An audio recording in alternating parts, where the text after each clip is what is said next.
What you're about to discover will forever change how you see the king of rock and roll. September 12, 1973. Night that 15,000 witnesses swore to secrecy for decades until now.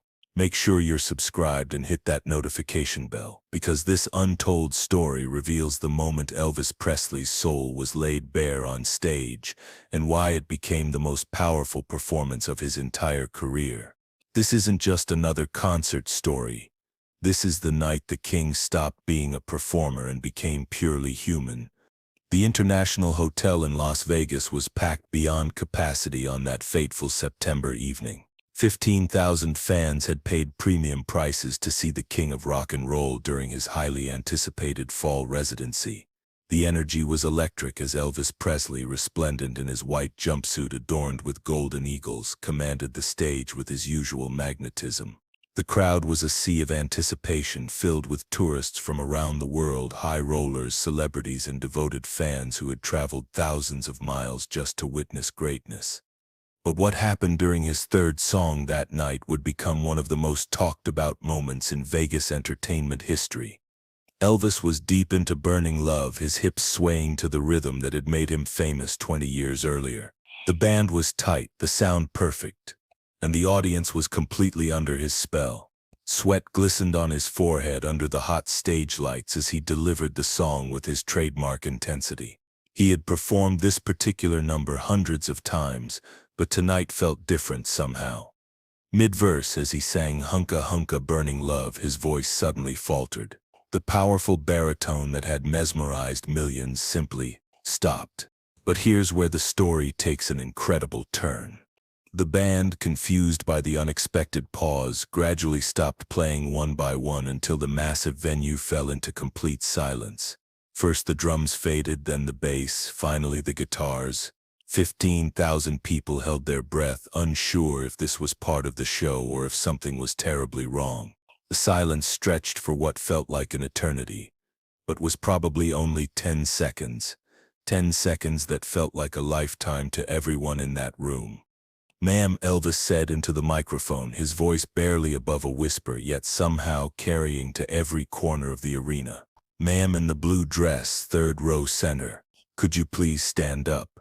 Security guards immediately tensed, their hands instinctively moving toward their radios. This wasn't part of the show.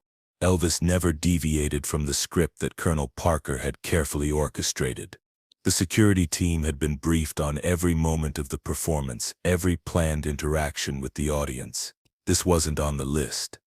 But that's when something magical happened that no one could have predicted. A woman in her 60s, wearing a simple blue dress that looked like it had been carefully pressed for this special occasion, slowly rose from her seat. Her hands trembled as she looked up at the stage, tears already streaming down her weathered face. She clutched a small purse and what appeared to be a photograph, though from the stage it was impossible to see what the picture contained. "What's your name, darling?" Elvis asked, his own voice now thick with emotion that the audience could hear clearly through the arena's perfect sound system. "Dorothy," she replied, though her voice could barely be heard even with the venue's acoustics designed to carry every whisper. Elvis walked to the very edge of the stage, his jeweled jumpsuit catching the lights as he moved. He knelt down on one knee so he could see her more clearly, his cape spreading behind him like golden wings. The image was stunning, missing the king of rock and roll at the height of his Vegas powers, kneeling to speak with an elderly woman in a simple blue dress. "Dorothy, you look just like someone I used to know, someone very special to me."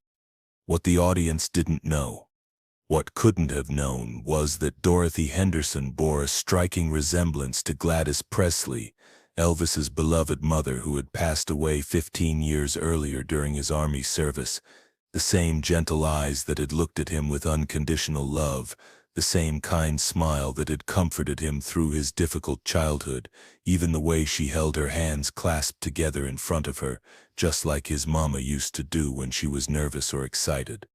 "Honey, are you here alone tonight?" Elvis asked, and you could hear genuine concern in his voice. Dorothy nodded, wiping her eyes with a handkerchief that looked like it had been her grandmother's. "My Harold passed last month." 43 years we were married. He was the one who loved your music. I came because it makes me feel close to him." The silence in the arena was deafening. Grown men, South guys from New York, construction workers from Detroit, businessmen from Chicago found themselves wiping away tears. Women clutched their husbands' arms. Even the hardened security staff, men who had seen everything Vegas had to offer, stood motionless, moved by the raw emotion unfolding before them. And then Elvis did something that shocked everyone in the building. He stood up slowly, walked over to his pianist Glenn D. Hardin, and whispered something in his ear. Glenn's eyes widened with surprise, then he nodded solemnly. Elvis then made his way to James Burton, his lead guitarist, and whispered something to him as well. One by one, he spoke quietly to each member of his band, preparing them for something that had never happened in his Vegas career. He returned to the microphone, and when he spoke, his voice carried a weight that silenced even the most restless audience members. "Dorothy, my mama used to tell me that love never dies. It just changes forms. She told me that when we lose someone we love, they don't really leave us, it just find new ways to let us know they're still there. Tonight you're going to help me sing a song for Harold." What happened next had never occurred in Elvis's Vegas career and would never happen again. He invited Dorothy onto the stage. The audience gasped. Colonel Parker, watching from the wings with his ever-present cigar, felt his blood pressure spike to dangerous levels. This was absolutely not in the contract. The insurance liability alone could bankrupt them, but Elvis had made his decision, and when Elvis Presley made a decision during a performance, nothing in the world could change his mind. Security hesitated, looking between Elvis on stage and Colonel Parker in the wings, but Elvis waved them forward with the authority of a man who had never been denied anything he truly wanted. "Bring her up here, carefully now. Treat her like she's my own mother." As Dorothy was gently escorted onto the stage, helped by two security guards who treated her like precious cargo, the audience erupted in applause that seemed to shake the very foundations of the hotel. But Elvis raised his hand for silence, and 15,000 people immediately quieted, hanging on his every gesture. He took Dorothy's arm with the gentleness of a son helping his mother and led her to a chair that was quickly brought out by stage hands who moved with practiced efficiency. The chair was positioned just to the right of Elvis's microphone stand in the warm glow of the stage lights that suddenly seemed less harsh and more welcoming. "This song," Elvis said, his voice carrying to every corner of the arena, "is for Harold and for my mama and for everyone we've loved and lost. Dorothy, I want you to think about Harold while I sing. Can you do that for me, honey?" She nodded, tears flowing freely now, her hands folded in her lap just like Gladys used to do. But here's where the story becomes truly extraordinary. Elvis began singing "He Touched Me," but not the upbeat gospel version his audiences knew from his albums. This was slower, more intimate, filled with a vulnerability that few had ever heard from the king. His voice, that incredible instrument that had launched 1,000 dreams, took on a quality that was both heartbreaking and healing. Dorothy sat beside him, tears flowing freely, occasionally mouthing the words to a song she had clearly heard many times before, probably with Harold. Halfway through the song, something absolutely unprecedented happened. Dorothy began to sing along, softly at first, then with growing confidence. Her voice, though untrained and weathered by age and grief, carried a sweetness that complemented Elvis's rich baritone perfectly. It was as if they had been singing together for years, as if this moment had been destined to happen. The crowd was mesmerized. In the audience, reporters were frantically scribbling notes. Phone calls were already being made to newspapers across the country. This wasn't just a concert anymore, it was something spiritual, something that transcended entertainment and entered the realm of human connection that people would talk about for the rest of their lives. When the song ended, the silence stretched for nearly 30 seconds before the applause began. But it wasn't the usual Vegas applause, loud, appreciative, but ultimately routine. This was different. This was reverent. This was the sound of 15,000 people who had just witnessed something sacred. Elvis helped Dorothy to her feet with the care of a devoted son. He removed the silk scarf from around his neck, one of his signature stage accessories that fans fought over every night, and gently placed it around her shoulders. The scarf, worth thousands of dollars to collectors, seemed to transform into something infinitely more valuable in that moment. "Dorothy," he said, loud enough for everyone to hear, "Harold's right here with us tonight. I can feel it. Can you?" She nodded, unable to speak, but her smile was radiant through her tears. Elvis walked her back to the edge of the stage, where security helped her down with the same reverence they would show royalty. But before she returned to her seat, Elvis made an announcement that shocked everyone, including his own management team. "Ladies and gentlemen, I need you to do something for me. Dorothy here is going home tonight with more than just a scarf. I want everyone in this room to make sure she never feels alone again." He paused, looking directly at Dorothy, and what he said next would become legendary in Vegas folklore. "Darling, I'm going to give you my personal phone number, and every Sunday, if you want, you call me. We'll talk about Harold, about music, about whatever you need. That's a promise from me to you." The audience erupted in thunderous applause that seemed to go on forever, but Elvis wasn't finished. "And one more thing," he said, that famous grin returning to his face for the first time that evening. "Dorothy, you're now officially part of the Elvis Presley family. From tonight forward, any show I do in Vegas, you've got a front row seat waiting for you. Joe," he called to his road manager, "make sure that gets taken care of." As Dorothy returned to her seat, clutching the scarf and wiping her tears, Elvis looked out at his audience with an expression none of them had seen before. It was as if something fundamental had shifted inside him, as if that moment with Dorothy had reminded him why he had started singing in the first place, back in that little church in Tupelo where his mama had first heard him sing gospel songs.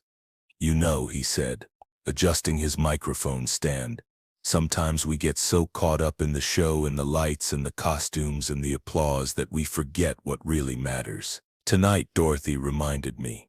He paused, scanning the crowd, making eye contact with individuals throughout the arena. "Music isn't about making money or selling records or getting famous. It's about connection. It's about love. It's about helping each other through the dark times. My mama taught me that, and I guess I forgot it for a while." The rest of the concert took on an entirely different tone. Elvis performed with an intensity and emotional depth that left the audience spellbound. He sang "My Way" with a conviction that made it sound like a personal confession. "Love Me Tender" became a lullaby for every broken heart in the room. "Can't Help Falling in Love" felt like a promise to everyone who had ever felt alone. But it was during "How Great Thou Art" that the magic truly reached its peak. Elvis's voice soared through the arena with such power and passion that even non-believers found themselves moved to tears. Dorothy, still wearing his scarf, sang along from her seat, and others in the audience began joining in. Soon 15,000 voices were raised together in a moment of pure transcendence. Dorothy attended 17 more Elvis concerts over the next 4 years, always in the front row, always wearing the blue dress and his silk scarf. They spoke every Sunday without fail, conversations that Elvis later described to those closest to him as the best part of my week. He would call her from Graceland, from hotel rooms around the country, sometimes from recording studios in Nashville. Their conversations weren't about fame or music business or the pressures of being Elvis Presley. They talked about simple things: the weather, her garden, memories of Harold, stories about his mama. Elvis told her things he had never told anyone, about his loneliness despite being surrounded by people, about his fears, about his dreams for the future. When Elvis passed away in August 1977, Dorothy was one of the few non-family members invited to Graceland for the private viewing. She wore the blue dress and the scarf and placed a single red rose on his casket, a rose from her garden that she had tended with the same care Harold used to show it.